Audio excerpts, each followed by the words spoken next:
Film dibuka dengan memperlihatkan seorang kakek yang sedang asyik nyebat sambil memperhatikan foto-foto di album yang dibawanya.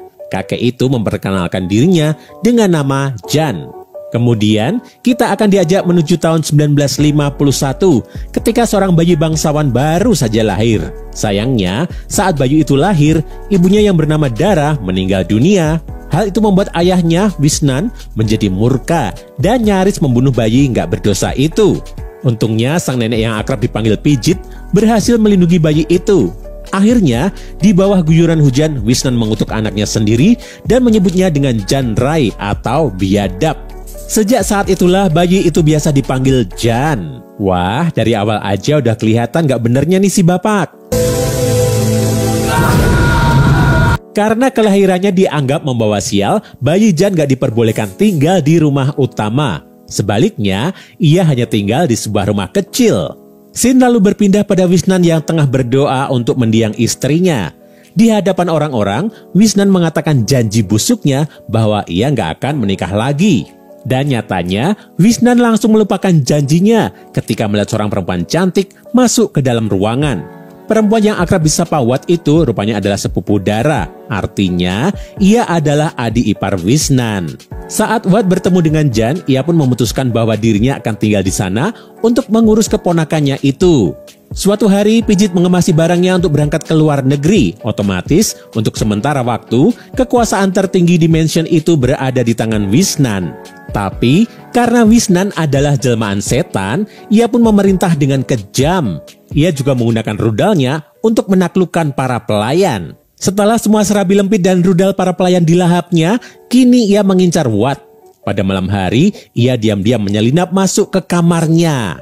Kedatangan Wisnan membuat Wat terbangun, tapi Wat malah mengizinkan Wisnan menyantap serabi lempitnya dengan syarat Wisnan nggak boleh mengganggu Jan. Wisnan pun setuju. Ketika Pijit telah pulang, ia marah besar mendengar kabar kehamilan Wat. Setelah Wat menceritakan kejadian sebenarnya, Pijit pun langsung menghampiri ruangan Wisnan dengan membawa senapan. Tapi saat membuka pintu, ia malah dikejutkan dengan kelakuan Dakjal Wisnan dan para pelayannya. Dan bagongnya lagi, Wisnan langsung menakut-nakuti Pijit dengan rudal kebanggaannya. Pijit yang suci sekaligus ketakutan pun akhirnya memilih meninggalkan mansion itu selamanya. Sejak saat itulah, mansion itu dikuasai oleh Wisnan dan rudal saktinya. Kemudian kita akan kembali diajak menuju tahun 1925. Saat itu, Wat telah menikah dengan Wisnan dan memiliki anak bernama Keo. Gadis itu sama Dakjalnya dengan sang ayah. Ia juga sering mengejek Jan. Perlakuan buruk Wisnan kepada Jan juga semakin menjadi-jadi. Tapi untungnya, Jan masih memiliki teman bernama Ken yang merupakan anak dari pelayannya. Selain itu, Wat juga selalu mengurusnya seperti anak sendiri. Scene lalu berpindah ke tahun 1932, di mana Jan telah tumbuh menjadi remaja tampan yang sukses bikin cewek kelepek-kelepek. Saat itu, tengah terjadi konflik politik di Thailand. Jan berada di antara kerumunan orang-orang yang sedang melakukan unjuk rasa. Dan saat itulah, ia bertemu dengan gadis India bernama Hyacin. Sementara itu, Ken juga telah tumbuh menjadi remaja tampan yang jago gulat. Keo bahkan terlihat tertarik padanya. Esoknya, Jan kembali bertemu dengan Hyacin di sekolah. Jan juga mengantar Hyacin pulang ke rumahnya. Dalam perjalanan, keduanya sempat bertemu dengan Ken. Sesampainya di rumah, Ken langsung menggoda Jan. Parahnya, ia juga menyarankan pada Jan untuk mencoba bercocok tanam dengan gadis. Dan gadis yang bisa mengajari Jan melatih rudalnya adalah Sai Soi yang gak lain adalah pelayan pribadi Keo. Akhirnya Jan terjerumus bisikan setan Ken. Malam itu, ia pun bercocok tanam untuk pertama kalinya dengan Sai Soi dan disaksikan oleh teman-teman laknatnya dari jendela. Besoknya, Jan bertemu dengan Hyacin. Keduanya mengobrol akrab. Saat malam tiba, Jan kembali mengantar Hyacin.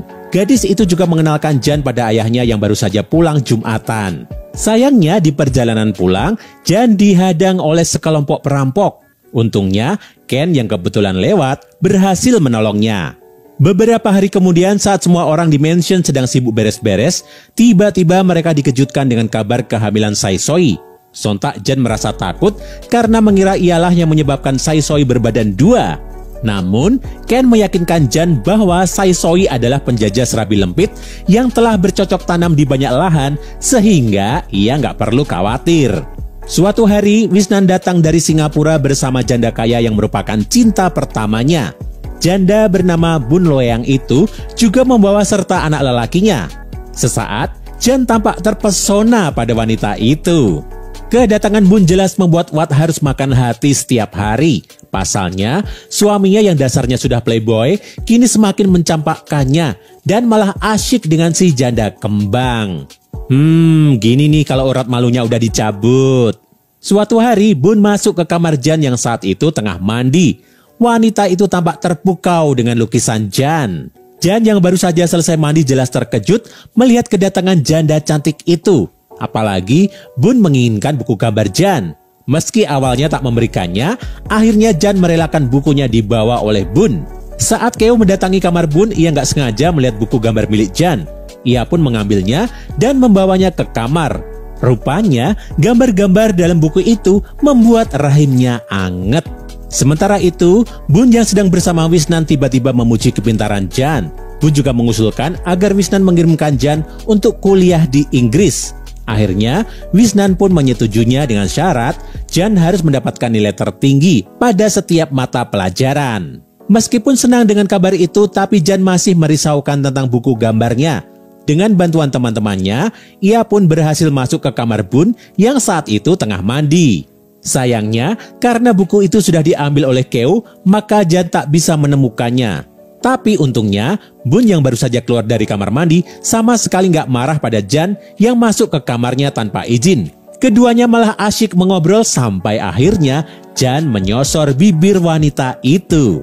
Tapi tiba-tiba saja Jan menangis karena teringat masa lalunya. Ia pun segera pergi dari sana. Tanpa sengaja Jan melihat Keo yang sedang bercocok tanam dengan Ken. Karena tahu kalau rudal Jan sedang sakit, Jan pun langsung masuk ke kamar dan memukul Ken. Jan tak ingin Keo tertular penyakit Ken. Melihat hal itu, Keo langsung berteriak seolah-olah dirinya adalah korban pembobolan goa secara paksa. Orang-orang pun langsung berdatangan. Ken yang sudah babak belur juga langsung dibawa menuju ke rumah utama. Wisnan yang mendengar keributan itu pun segera meluapkan emosinya pada Ken dan ibunya. Saat ia akan melaporkan Ken ke polisi, tiba-tiba saja Jan menghentikannya. Jan melindungi Ken dengan mengatakan bahwa dirinya lah yang telah membobol goa Keo. Sementara itu, perempuan laknat ini malah mengiyakan. Karena emosi, Wisnan langsung mengambil senapan untuk menembak Jan. Namun, orang-orang di sana langsung menghalanginya. Sayangnya, salah seorang pelayan harus tewas terkena tembakan. Mengetahui kalau Jan berada dalam bahaya, Watt langsung menyuruhnya pergi menemui Pijit malam itu juga. Saat sedang membantu Jan berkemas, Ken bercerita kalau sebenarnya Keo lah yang memintanya membobol goanya. Padahal Ken sudah mengatakan kalau dirinya sedang sakit. Malam itu, Watt yang ikut mendengarkan cerita akhirnya juga mengungkapkan sebuah rahasia tentang ayah kandung Jan. Rupanya Dara dulunya diculik dan dibobol goanya oleh Jom yang gak lain adalah kekasih Watt. Pembobolan itu akhirnya menyebabkan Dara hamil. Dan untuk menutupi aib itu, Pijit pun menikahkan Dara dengan pegawai istana yang tak lain adalah Wisnan. Akhirnya Jan dan Ken pun pergi ke stasiun dengan diantar oleh Watt. Sebelum pergi, Jan sempat menemui Hyacin untuk berpamitan. Ngomong-ngomong, kalian sadar gak sih kalau pemeran Dara dan Hyacin itu sama? Iya, sama. Sama-sama gak bisa dimiliki. Ketika Jan dan Ken telah naik kereta, Jan mengatakan pada Watt kalau ia ingin mengganti nama belakangnya. Watt lalu mengusulkan agar Jan menambahkan nama ibunya di belakang namanya. Sejak saat itulah Jan menyebut dirinya sebagai Jan Dara. Dan film pun berakhir. Secara keseluruhan, Jan Dara memiliki plot cerita yang penuh konflik dan cukup membagongkan. Walaupun banyak adegan pelemah iman, ternyata masih ada amanat yang bisa diambil dari film ini loh. Yaitu, janganlah menyombongkan kekuasaan rudalmu karena sesungguhnya itu hanyalah titipan yang bisa diambil kapan saja.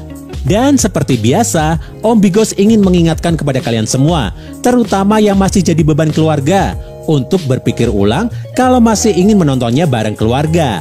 Takutnya sih, gak dikasih uang jajan dan jatah kuota lagi. Nah, itu tadi gengs alur film untuk hari ini. Bagi kalian yang ingin request film silahkan tulis di kolom komentar ya. Jangan lupa klik subscribe dan nyalain lonceng notifikasimu untuk menikmati alur cerita film menarik lainnya. Sampai ketemu lagi di video selanjutnya.